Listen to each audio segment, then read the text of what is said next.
Muy buenos días, tardes o noches. Sean ustedes bienvenidos a un día más de Martes Populares, el espacio de conversación y diálogo con personas involucradas en el cine, el audiovisual y la cultura en general. El día de hoy es especial porque me acompaña una camarada, actriz, multifacética, multidisciplinaria, gestora Ujú. cultural y documentalista. ¿Cómo estás, Diana Duff? Hola, ¿qué tal, Beto? Bien, aquí como te decía con el frío limeño, pero bien. Bueno, hay un proyecto en el que estás involucrada ahora últimamente, de eso vamos a hablar, pero también un poco que la gente conozca un poco qué has estado haciendo todos estos años, ¿te parece? Sí, bueno. Bacán, compartimos pantalla y arrancamos. Ujú. ¿Ves la pantalla, Diana? Ah, sí, veo mi foto. Bueno, es una foto ahí que hemos encontrado buceando al internet. Justo cuando te hice la presentación, ahí es Ujú, curioso porque tienes muchas actividades, ¿no?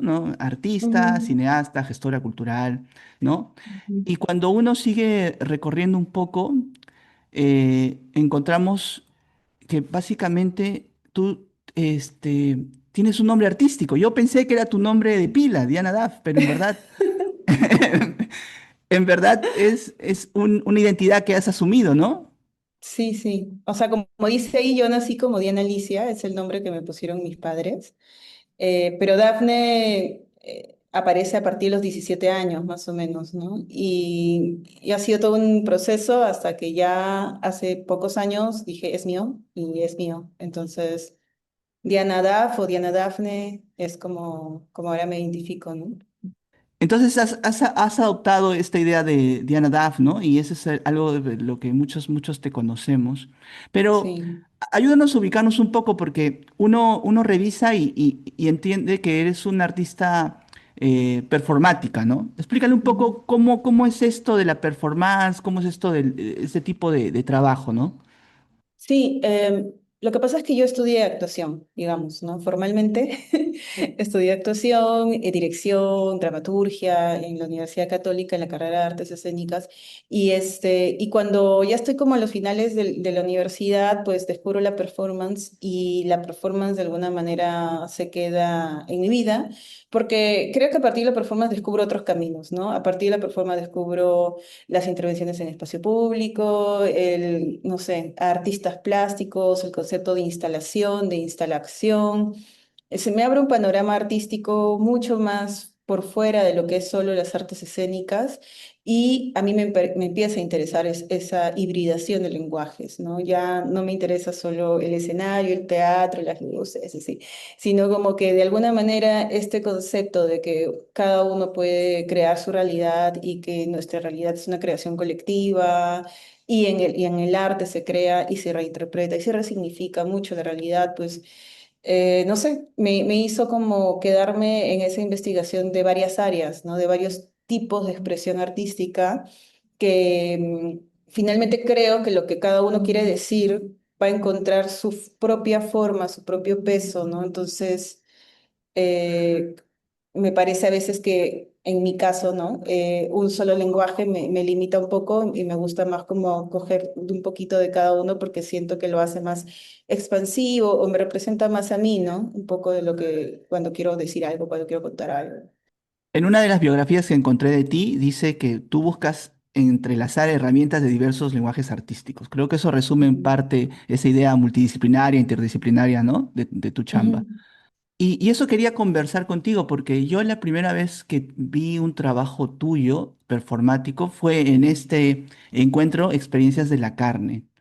Y Ujú. ahí, por ejemplo, me sorprendió porque para el performance entiendo yo que el cuerpo es la herramienta, ¿no? El cuerpo es la Ujú. herramienta, ¿no? Y cuando vi tu intervención, yo vi que tu cuerpo le ibas al límite, ¿no? Ibas al límite, forzabas algunas cosas con relación a la desnudez de tu cuerpo o de echar, embadurnarte. O sea, me sorprendió. Entonces, explícanos un poco, ¿ese tipo de performance va al límite, algo así? Hay una frase que a mí me gusta mucho que es, ¿qué es lo que puede un cuerpo? ¿No? Y en ese sentido tiene que ver mucho con la voluntad del ser, ¿no? Hasta dónde tu voluntad a través de tu cuerpo, nosotros somos físicos a través de nuestro cuerpo aquí en este plano, podemos llevar nuestra expresión, llevar nuestra voluntad. El cuerpo para mí es memoria viva, ¿no? No es solo un archivo de sensaciones y todo, sino que además se está retroalimentando constantemente. Por nuestro cuerpo sabemos el mundo, sabemos el universo. Y llevarlo a ese límite es saber qué más puede saber ese cuerpo, qué otros saberes tiene que no nos permitimos descubrir en nuestro cotidiano, ¿no? Porque, claro, nosotros estamos como en automático y decimos las manos son para esto, la cabeza es para esto y esto. Pero si empezamos a utilizar toda la herramienta, bueno, toda la herramienta, nuestra casita de diferentes formas, podemos también descubrir qué otras posibilidades tenemos de expresión, tenemos para encontrarnos, para conectarnos con un otro. A mí el arte del cuerpo, poniendo el cuerpo, pues me parece pues una de las, no sé, de los actos primarios, básicos, esenciales de nuestra manifestación humana, ¿no? Me imagino desde que éramos seres primitivos, ¿no? En el que tratábamos de comunicarnos con la naturaleza, ¿no? A través de estas expresiones que nosotros creíamos y teníamos fe, también hay un acto de fe a la hora de usar el cuerpo, que podíamos conectar, ¿no? Y que podíamos comunicar. Entonces, para mí usar el cuerpo y hacer performance es un poco todo eso, ¿no? Voluntad, fe, memoria, hasta dónde puedo llevar mi cuerpo para saber, para despertar otros saberes en otros, ¿no? Y qué pasa, Diana, cuando estás en un espacio público y no sé si te ha pasado, y a veces la gente no está familiarizado con ese tipo de intervención y hay una interacción de alguna manera, ¿te sorprende eso o no? ¿O es lo que buscas? ¿Algún tipo de rechazo o también que se involucren en lo que haces? Sí, en el espacio público uno es como no sé, como un despertador, no sé cómo decirlo, es como una provocación, ¿no? O sea, yo estoy ahí haciendo una imagen, haciendo una acción, haciendo algo, no necesariamente para que me vean, sino para ver cómo cada ser humano reacciona frente a eso. Entonces, y cada uno es responsable de su propia reacción. Tú vas a ver ahí, o sea, digamos que para mí la performance ni siquiera soy yo, soy el eje provocativo, ¿no? La performance la termina haciendo la gente alrededor, ¿no? Ya sea reaccionando, no sé, hay gente que me ha ayudado a levantarme, me ha preguntado, ¿estás bien? Hasta gente que ha sido muy violenta, ¿no? Hay gente que te insulta, gente que dice que haces esto, pues, ¿no? Yo no me puedo hacer responsable de las reacciones de todos, pero sí me parece como un medidor de la sociedad, qué es lo que pasa cuando pones un eje provocador dentro de un espacio público, ¿no? Ahí a veces eso genera mucha confusión, ¿no? Porque los otros están pensando más tratando de entender qué estás haciendo tú, en vez de tratar de entender qué estás haciendo tú frente a esto. Es como un poco eso. Uno cuando sigue buscando, buceando y encuentra más Mm, biografía tuya, siempre está ligado tu nombre al Galpón, al espacio El Galpón, ¿no? ujú. Y que es un lugar en Pueblo Libre, muy simpático, acogedor, pero ¿cómo así se gesta este espacio? Porque tú eres una de las fundadoras, ¿no? El espacio se gesta de una manera muy orgánica. Eh, Éramos un grupo de amigos que se alquila este espacio para hacer la obra de una de nosotras que se llama Patti Bifi. Ella estaba presentando su proyecto final y que se llama Golosina y encontró este espacio para hacerlo porque éramos un grupo en ese momento, sobre todo ella con Diego Molina y Diego López, que estaban buscando hacer teatro fuera de espacios tradicionales, ¿no? Y cuando acaba el proceso de esta obra, muchos de ahí nos quedamos con las ganas de seguir en el espacio, de una manera sin saber qué iba a pasar realmente. Y empezamos a gestar un espacio sin darnos cuenta, ¿no? Porque claro, en ese momento, pues no existían, estamos hablando desde hace casi 18 años atrás, ¿no? No existían este tipo de espacios en línea, eran muy poquitos, ¿no? Estaban los teatros más tradicionales, que era muy difícil entrar, que había postulaciones y todo, y no había muchos espacios de ensayo. Y estaba creciendo el número de gente, estudiante de artes escénicas, que no tenían espacios donde ensayar, donde presentarse.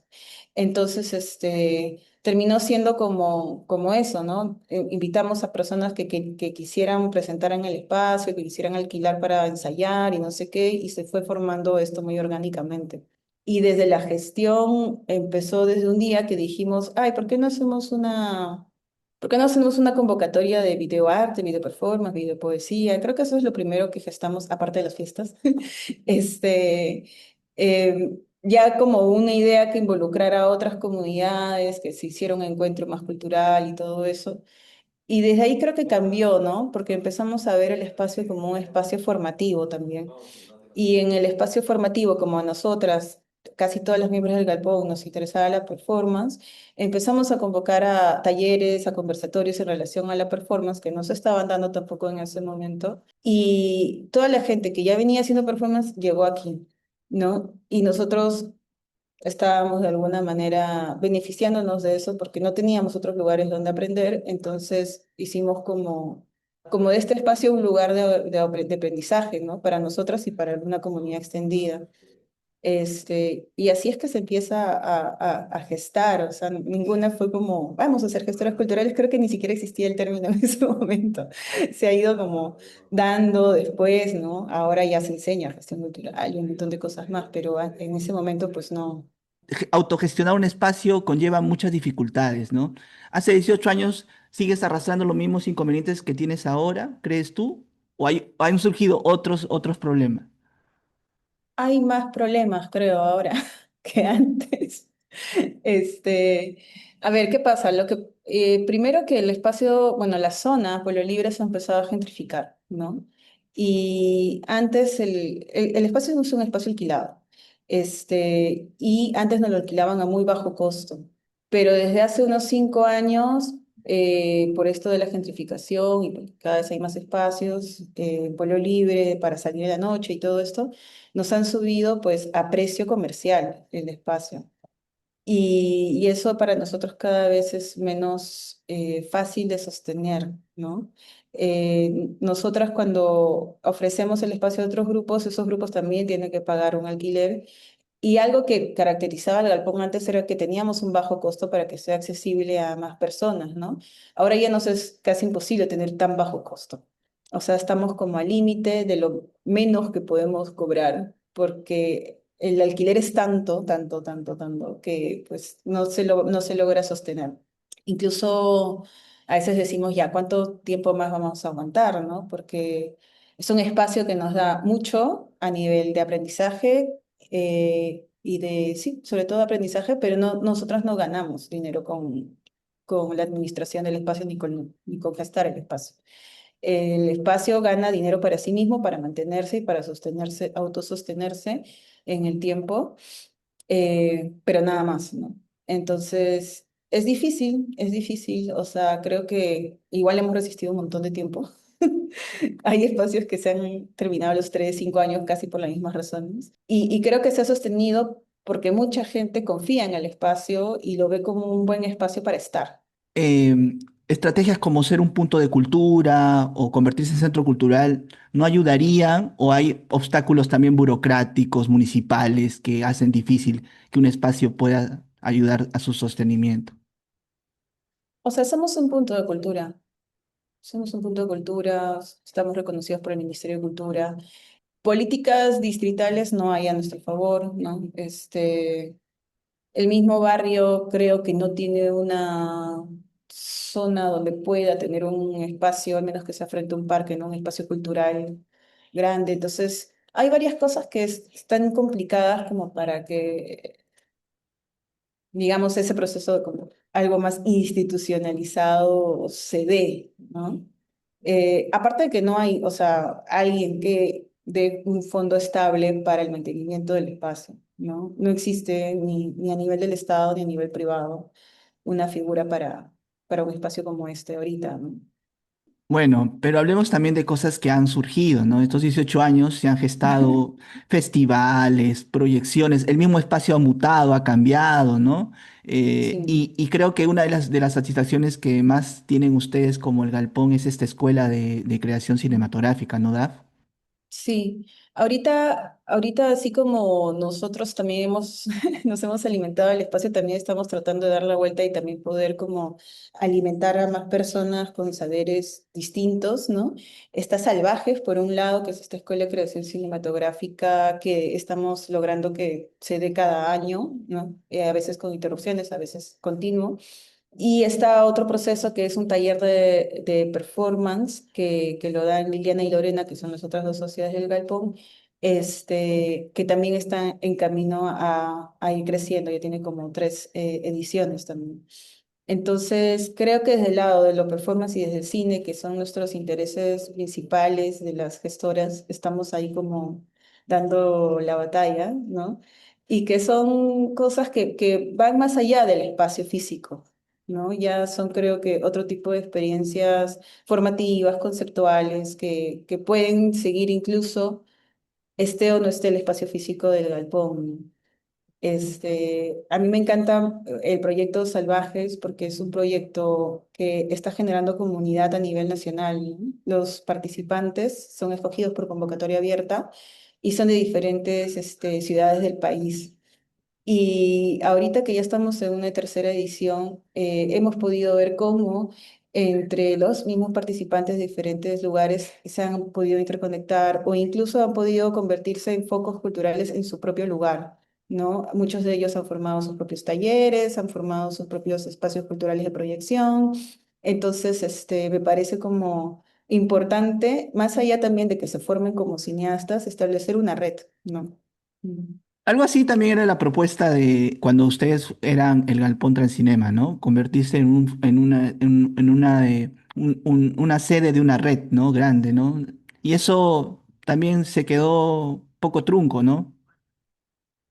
Sí, es que hay dos caminos que tiene la sala de cine, que uno que es la proyección de películas peruanas y la programación de películas peruanas, y el otro camino que es la escuela, ¿no? Creo que ahí hay dos ejes importantes. Y en el camino de la sala de cine alternativo, digámoslo, porque así es el fondo que existe del Ministerio de Cultura, pues he logrado cierta red con algunos espacios que también tienen este estímulo y que también pues, tienen ese interés y han logrado continuar, porque también la continuidad es súper complicada, ¿no? Y sí, o sea, a mí me gusta también eso porque sí tenemos esta red que no es muy activa aún, pero Mm, está, o sea, cuando se necesita, estamos algunos ahí como conectados. Y también existe, y es algo que hemos tratado también de mantenerlo y es un poco complejo, poder tener siempre programación de cine peruano, ¿no? Creo que en Lima podríamos decir que somos los únicos que solo pasamos cine peruano. No, porque las otras salas sí pasan de otros países, ¿no? Pero nuestro reto ha ido más por eso, ¿no? Por tratar de mantener una programación en el que nos podamos ver a nosotros mismos como sociedad. Tanto ahorita, por ejemplo, que nos cuesta también mantener la sala de cine, porque también todo lo estamos haciendo por amor al cine. Estamos haciendo una programación al mes, ¿no? Y una programación al mes, una proyección al mes es algo que nos toma bastante trabajo también. De repente no tanto logístico, pero sí de pensarlo. A veces llegan películas que están buscando un lugar y eso es otro tipo de programación que se suma a esta línea que ya tenemos, ¿no? seguro te hacen escuchar voces críticas con relación, bueno, pero ya ganaron un fondo, ya ganaron otro fondo, o sea, públicos me refiero, ¿no? O sea, ¿por qué no logra autogestionarse una sala sin necesidad de seguir utilizando fondos públicos? ¿Por qué, ya sea un festival o ya sea la misma sala o lo que nos has contado con relación a otros espacios? Es difícil porque, a ver, la mayoría de personas está como, su prioridad no es gastar en cultura, digamos, ¿no? Entonces, nosotros tratamos a veces de financiar la sala con una cafetería y no compra. Y los gastos de la sala, o sea, como ya te dije, son radicalmente enormes como para mantener la sala con una cafetería. Tendríamos que cobrar, no sé, 30 soles la entrada para ver una película, para poder tratar de Claro. sostener algo, ¿no? O sea, digamos que si el proyecto solo viviera de la sala de cine, Sí, pues, o sea, son 30 soles, son 60 personas que entran, son 1.800 soles en una noche. Tendríamos que hacer 4 funciones al mes que ganen lo mismo, o sea, y eso todavía no alcanza. Entonces, es como bien, bien difícil. Y yo no conozco un proyecto cultural que se sostenga solo de lo que programa y de lo que vende. O sea, la verdad es que no lo conozco porque incluso el Centro Cultural La Pacífico tiene fondos de la universidad, ¿no? El Mali tiene fondos de un montón de lugares más. O sea, no hay un espacio cultural, creo, al menos que alguien me diga, no, sí hay uno, no sé cuál, dígame cuál es, que solo se sostenga de sus ingresos de programación. Y los costes son bien altos, o sea, es que claro, la gente no ve todo lo que hay detrás de esto, ¿no? Y eso sin contar sueldos. O sea, no he sumado a estos 30 soles de ingreso los sueldos mínimos, ni siquiera.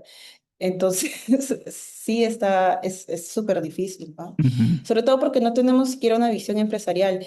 Entonces, o sea, digo que no queremos ser una empresa, digamos, que fabrica panes y busca ganancias con eso, ¿no? Y nosotros no cobramos entrada, imagínate, y a veces así sin cobrar entrada no llenamos. Claro, o sea, ahí también buscar la forma de cómo financiar eso es el reto de la gestión cultural independiente en este país. Sí. Casi todo, casi todo, toda la gestión cultural es independiente. Sí, no, toda creo, toda es independiente. Sí. Quiero hablar, Diana, contigo con relación Ujú. a tu trabajo de actriz, ¿no? O de actriz o de performance, más involucrada con los medios audiovisuales. Aquí, por ejemplo, encontré un mediometraje de Aldo Cáceda, en la que has trabajado, que tiene que ver justamente con tu trabajo performático, me parece. Pero también vi este largometraje que a mí me sorprende lo poco que se conoce y el buen trabajo Mm, que es, ¿no? Cuéntanos un mm. poco, por ejemplo, de esta chamba, Diana, El tiempo y el silencio de Alonso Izaguirre. Y cómo sí te involucraste. Ya, yo llego a esta película por Manuel, ¿no? Manuel estaba haciendo un proyecto de peli y me llamó para estar en su proyecto. Y en los ensayos yo conozco a Alonso. Y entonces un día Manuel me dice, oye, Alonso le gustaría grabar una película y te ha conocido, bueno, y quiere que tú estés, te voy a pasar el guión, a ver si te gusta y la, ¿no? Entonces veo el guión y es súper cortito el guión, ¿no? Pero sí sentí como que era muy sensible, entonces hablé con él y me dijo, mira, lo que pasa es que yo prefiero como que ir creando las escenas con las personas, o sea, yo te doy como un poco de qué va y vamos viendo lo que va surgiendo en la situación. Y era un poco su forma de trabajar. Él ha hecho esta peli sin fondos, ¿no? Y me dijo, no se va a grabar continuamente, te vamos a ir llamando tal semana, tal otra, tal día, cuando me presten tal equipo, cuando hagamos tal cosa. Y yo lo hice, o sea, en realidad éramos un grupo de amigos haciendo la película. No me ofrecieron un pago, nada, ¿no? O sea, yo entré así como de voluntad y de curiosidad a ver qué pasaba. Este, y ya, o sea, se grabó así. A mí me gustó mucho hacer esta peli. Fue muy orgánica, fue muy fluida, ¿no? O sea, fue muy tranquilo, o sea, todo fue como sin nada de, o sea, digo, uno tiene una idea de un rodaje de ficción de todos los días, citación, tal hora, ya esto, se acaba la escena, no, no, acá era como, ya hoy día vamos a grabar, ¿no? Esta escena de la bicicleta en la red, ya, lo llevábamos súper tranqui, grabábamos. No, anda por ahí, anda por allá, ya chévere, se acabó, gracias, chao, y ya, así como súper relax, ¿no? Pero Y que, queda, claro que el impacto de la película, cuando la vi, cuando me pareció, es ujú, una historia sencilla, también es un ujú. recorrido por la ciudad, que me parece también tan alegórico, ¿no? En tiempos prepandémicos, porque esto se grabó antes de la pandemia, ¿no? Sí, sí, fue antes de la pandemia, Y queda tienes razón. registro es de esa Lima, que no es la Lima que fotografía mucho o que registra el Mm, cine peruano, ¿no? Es mm. una Lima que a veces la gente no reconoce lo hermosa que puede ser en su sencillez. A mí me gustó también porque, claro, Alonso ha vivido mucho tiempo en Jesús María y yo también. Entonces, de alguna manera conocíamos el barrio o sea, creo que para los dos significaba mucho el barrio. O sea, eso que dices que, ¿no? Que las calles, que se ve cómo él está mirando las calles para mí eran sensaciones muy, muy similares, ¿no? Entonces me pareció curioso eso. Creo que eso se siente en la peli también, ¿no? Y las relaciones Eso. entre los personajes también, ¿no? Son como muy sencillas, no hay Ujú, ningún tipo de tensión, ¿no? Se percibe ujú, hasta un cariño entre amigos, entre camaradas, ¿no? ujú. Sí, no hay como expectativa, ¿no? O sea, de nada, o sea, es como la vida fluye, estamos tranquilos, un mundo que no existe ya mucho. Y Eh, es después, mm, Diana, donde tú ya ujú, tienes ya tal vez el peso, ¿no? Dramático de esta película también, ¿no? Que tan igual que la película anterior de Alonso, se ha visto muy ujú, poco y se llama Alemania Oriental. Aquí ujú. también, ya creo que el papel es distinto al de la anterior peli, ¿no? ¿No, Diana? Sí, sí, o sea, el otro era una chica que fluía y acá es una ama de casa que carga con con un peso familiar de tres hijos, el abandono de un esposo, un contexto político que se está haciendo pedazos. Entonces ahí es otra persona la que está ahí, ¿no? Es otro personaje. Esta película sí se grabó más, entre comillas, tradicionalmente en el sentido de días, pactados, rodajes, ¿no? Un equipo muy grande, muy, muy grande. Y fue chévere hacerlo. A mí me gusta trabajar con Alonso. Alonso es una persona bastante reservada, pero creo que para poder también entender la peli y entender el personaje, pues nosotros hemos hablado bastante y creo que nos logramos comunicar también no sé, nos entendemos de manera sensorial, por decirlo de alguna manera, ¿no? Hay algo ahí en nuestro lenguaje corporal que se entiende, no sé, no digo similar, pero hay algo que se comunica más allá de las palabras. Sí, a mí me Acá. da pena que se hayan visto poco, o sea, sería chévere que se vean más, pero bueno, ya esas son cosas de la producción, de la dirección, de ellos, ¿no? Sí, Pero, tal vez sea su manera particular de producir, ¿no? Que sí. así como Sí. es discreto al hacerlas, también es discreto en difundirlas y Muy proyectarlas, ¿no? difundidas. Ujú. Diana, ¿te parece si vamos a una pausa para ya hablar de lleno de ya del lado tuyo de la realización, que tiene que ver mucho también con el arte performático, escénico, pero también con el audiovisual? ¿Te parece? Ujú. Sí, sí, pausa.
Y continuamos nuestra conversación con Diana Daf Collazos a propósito de lo que está preparando tanto en lo escénico como en lo audiovisual y en la gestión cultural.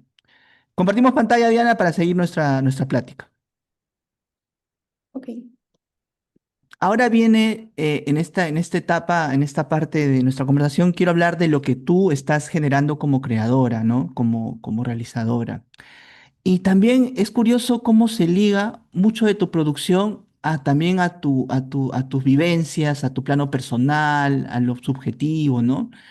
Cuéntanos de este corto, ¿no? Que también habla un poco de eso, lo que hemos estado hablando minutos antes, ¿no? De estos recuerdos, de esta infancia, ¿no?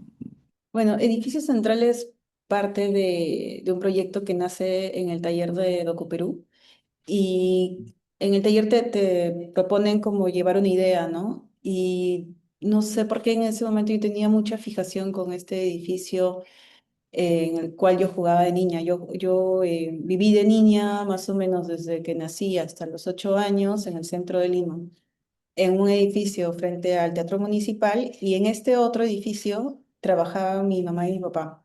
Y entonces ellos me llevaban con frecuencia ahí porque tenían su oficina, y yo recuerdo que el edificio era mi espacio de juego, ¿no? Era como mi calle, porque claro, estar en la calle afuera en el centro de Lima en los 80 no era, no era posible para una niña, ¿no? Entonces, este edificio como que reemplazó esa calle que no podía tener, y tenía algunos amigos aquí en este edificio y pues, jugaba, ¿no? Entonces es un recuerdo entre alegre, melancólico, no sé. Y como siempre me regresaba, pues decidí volver al edificio a ver en qué estaba, ¿no? A ver qué tanto, como contrastar la realidad, ¿no? Porque yo recordaba unas cosas y a ver cómo era ahora, ¿no? Y verlo en ese presente, pues a mí me caía el peso de un montón de cosas, ¿no? Desde la cuestión política social del momento, desde por qué se creó ese edificio, hasta pues cómo de niños, no sé, no sé si la palabra es romantizamos también, ¿no? Bueno, yo creo que la romantización es más de grande, ¿no? Pero de niños estamos en otro espacio, ¿no? O sea, yo veía el edificio con otros ojos, ¿no? En otro plano, de repente. Trato de recoger la memoria no solo personal, parte de este impulso es personal, pero también entrevistamos a varias personas que vivían en el edificio para que contaran tanto su historia como la actualidad del mismo. Y, y yo quería que este soporte físico que no tiene vida, pues tuviera vida a través de estas voces, ¿no? Que el edificio hablara, digamos.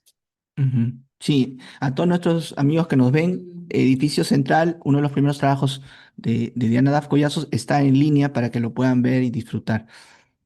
sí, en Qué curioso, ¿no? Lo de Círculo de Tiza, porque hace poco falleció el protagonista de este trabajo y creo que no se le ha valorado en el sentido exacto de lo que hizo Jorge Acuña, ¿no? De lo que llegó a generar en muchas personas como a ti su trabajo, ¿no?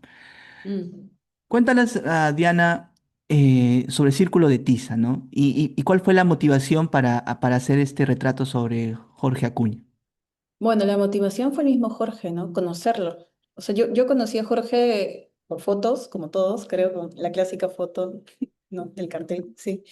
En clase, Miguel estaba hablando de él, Miguel Rubio, y claro, todo esto de que es como la primera persona que pisa la Plaza San Martín, ¿no? Eh, tumbándose toda esta idea de que no necesitas el armatoste del teatro, haciendo un teatro para la gente de la plaza que se sintiera identificada con los migrantes como él era también, ¿no? Contando sus propias historias, es un hito, ¿no? Y eso yo lo sabía hasta cuando lo conocí, ya tenía 86 años, ¿no? Y él cuando salió a la plaza tenía 36, me parece. Entonces yo lo he conocido 50 años después de haber hecho eso. Y lo veo por primera vez en los libreros de Amazonas, haciendo pues sus clásicos historias de la sopita, ¿no? Y, y a mí pues me recontra conmovió verlo, ¿no? Me pareció alucinante. Y después de eso, pues nos fuimos a tomar. Porque claro, yo este proyecto lo hago con Jan Alcocer, lo inicio con Jan Alcocer y con Rezo Pugliesi. Mejor dicho, ellos lo inician y yo entro al proyecto que ellos ya tenían iniciado. eh, y ellos me dicen para ir a ver a Jorge, ¿no? Para que lo conozca, para ver si me animaba o no a entrar al proyecto que ellos estaban haciendo. Nos vamos a tomar, nos empieza a contar todas sus historias y dije, ya sí, sí quiero. Y así es que entro al proceso de círculo de tiza, ¿no? Tal vez Jorge Acuña fue uno de los primeros performers, ¿no? Como tú nos decías. Sí, totalmente, él era performer. Es el abuelo de la performance peruana, sí. Salir de las aulas, salir de los teatros, ¿no? Y ir a las Ujú, calles y tomarlas y dibujar, como tu documental lo dice, un círculo de mm, tiza y convocar a la gente. es algo temerario, fue algo temerario hace 50 60 años y hoy también lo Sí, puede ser. sí, totalmente, ¿no? Y hablar cuestionando la política de ese momento, digamos, de una manera, ¿no? Disimulada, ¿no? No señalaba así tan directamente, pero todo el mundo se daba cuenta que estaba criticando el gobierno actual, ¿no? Y lo que estaba sucediendo. Y ahora, ¿cómo es la difusión de Círculo de Tiza? Bueno, ha pasado por unos años, es 2020 el documental, pero ya tuvo una difusión, pero aún no se puede ver en plataformas, no se puede ver online. ¿Cómo han Mm. visto eso? Siempre es una pregunta, ¿no? De si ya lo soltamos o no lo soltamos y creo que nos quedamos en la pregunta y no respondemos. Pero ahora, a raíz del fallecimiento de Jorge, estuvo unos días suelta en Vimeo y yo creo que vamos a ver la forma de que esto quede libre, ¿sí? O sea, creo que hay más personas que tienen que conocer a Jorge, ¿no? Y no solo ese lado de la plaza, porque claro, yo conocía solo ese lado de la plaza, pero cuando lo conocí a él y me di cuenta de todos los otros planos que también es él, pues es un personaje, ¿no? Entonces creo que estaría bueno que más gente lo conozca. Hablemos de Preludio, ¿te parece? Ujú. Este es también un proyecto que habla de ti, de la familia, del desarraigo, de la migración, ¿no? Cuéntanos un poco cómo se genera Preludio. Preludio como idea más pequeñita empieza así, muy embrionalmente el 2014, o sea, hace un montón de tiempo. Y esto ha ido como trabajando lentamente, subterráneamente, ahí como siempre digo, en mi inconsciente, y ha ido saliendo como en diferentes performances. Preludio se cruza también con este otro camino que tengo de lo documental, de lo videoarte. Empiezo a hacer algunos video performances para Preludio. Y empiezo a dudar si es un proyecto que debe terminar en audiovisual o que debe terminar en algo escénico, ¿no? Estuve ahí conversando con algunas personas, tuve algunas asesorías desde el lado audiovisual y parecía que no funcionaría desde ese lado. Y regreso al escénico, gano un fondo del Ministerio de Cultura el 2019 para poder hacerlo y supuestamente el 2020 iba a ser el año de estreno, pero vino la pandemia. Y con la pandemia cambia Preludio totalmente, ¿no?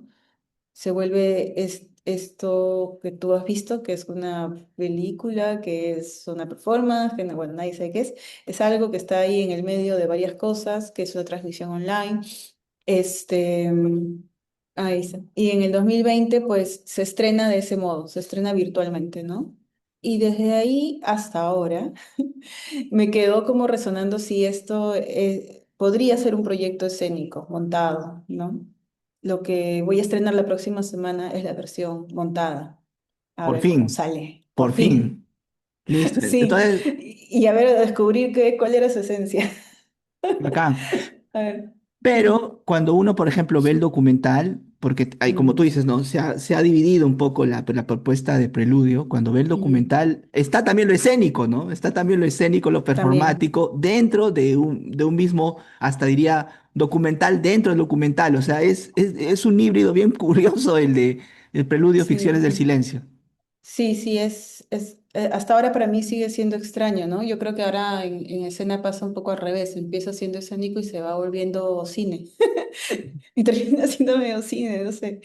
O sea, es algo que a mí todavía o sea, no me deja de sorprender, digamos. Me genera un montón de preguntas y, o sea, estoy tratando de dejar fluir los lenguajes que se asienten como tengan que ser, los momentos como tengan que ser. Pero bueno. Nunca he hecho algo así y vamos a ver qué pasa. Bueno, igual incorpora dos de tus pasiones, ¿no? Sí, sí. La actuación performática y el audiovisual, ¿no? Y eso es Ujú. bien, bien particular e interesante. Es una rara avis, Sí, preludio, pero sí, eso es lo peculiar. sí. Entonces invitemos a la gente, ¿te parece, Diana? Las presentaciones de esta puesta en escena de manera presencial de Preludio, por favor. Sí, de repente digo un poco de qué trata también. Ujú. Bueno, Preludio tiene una historia que inicia cuando yo empiezo a perder la voz. Y antes de perder la voz definitivamente, pues decido grabar unos audios de recuerdos, de historias que creo, considero, deberían ser escuchados solo con mi voz, con mi propia voz, ¿no? Y entonces estos audios los graba una grabadora de mano. eh, y Preludio es el correr de estos audios. Y en escena y en video me vemos o vemos a esta persona, mi ser performático, ¿no? De alguna manera haciendo visual esos audios y tratando de hablar con el cuerpo todo lo que no puedo decir con la voz, ¿no? Es una obra sobre la memoria, pero no la memoria como algo para recordar y ensoñar y por ponernos románticos de la memoria, sino como una memoria que se está tejiendo constantemente en un tiempo presente y que cada uno es dueño y tiene una voluntad sobre su propia memoria, de cómo recuerda, ¿no? La memoria es algo que está viva siempre, mientras nosotros estemos conscientes y seamos los que estemos ahí tejiéndola constantemente, ¿no? Y cómo también reconstruir esta memoria, pues nos puede sanar. Nos puede sanar como personas y nos puede sanar como sociedad, digo, ¿no? Porque también si uno mismo no puede, no sé, reconstruir su historia como país, como también somos conscientes y no podemos reconstruir nuestra historia, ¿no? Si no podemos aceptar nuestra memoria. Diana, me llama la atención que mucho del material que hemos conversado, hablado, está disponible tanto en tu cuenta de Vimeo, y así que la gente se quiere enterar, ahí lo tiene, tiene la oportunidad de encontrar ahí el material de la obra audiovisual y también performática, porque hay extractos también de esa chamba de Ujú. Diana Daf Collazos en Vimeo. También está su página web donde saqué las muchas biografías que están sobre Diana. Ya. Y La lo que, multiplicidad. ¿No? Y obviamente la casa de Diana prácticamente, ¿no? El Galpón Espacio también tiene un Instagram para que la gente pueda revisar qué se está haciendo. Yo estoy asistiendo a las proyecciones de cortos, por ejemplo, últimamente, que están simpáticas. Reiteremos la invitación, Dianita, por favor, para Preludio. Bueno, los invito a ver Preludio, Ficciones del Silencio, que es una escena performática documental cine, que se estrena este viernes 13 de junio hasta el lunes 16. Son solo 4 funciones en el Centro Cultural de la Universidad del Pacífico y pueden adquirir sus entradas en Jains. Perfecto. Bueno, Diana, ha sido un gustazo conversar contigo. Gracias a Eh, ti, Beto, por la invitación. No, no, chévere, chévere encontrarnos ya sea en el Galpón o en tus proyectos audiovisuales. Le tengo mucho cariño a Mm. Círculo de Tiza eh, eh, y, y sobre todo que sigues en la brega, sigues en la lucha, no ha decaído esa capacidad por seguir gestionando y creando, ¿no? Te felicito por Ujú. eso. Gracias. Bueno, que vengan más encuentros. Muchas Nos gracias, sigamos Diana. encontrando, Mucha- presencial y onlinemente. Muchas gracias, suerte con Preludio. Supongo Ujú. que hay mucha curiosidad por saber que al final se presentan, ¿no? Y bueno, muchas gracias Diana, muchas gracias a todos ustedes y ya saben que tenemos una cita este y todos los martes en Martes Populares, el espacio de conversación donde hablamos con personas como Diana que crean, que gestan cultura desde nuestro país. Yo solo tengo que hacer un anuncio breve. Estamos grabando desde el espacio cultural Nube de Gato, hablando de Centro Cultural, Espacio Cultural desde Nube de Gato, ya saben. Y este domingo 22 tienen un lonchecito y danza, edición criolla. Me han invitado, así que ya saben, pueden encontrar más información en @nubedegato.espacio en Instagram. Muchas gracias a ellos por prestarnos las instalaciones para grabar este Martes Populares. Gracias, Dianita. Y con todos ustedes nos vemos una próxima oportunidad. Tupanachiscama, camaradas. Un abrazo. Chao.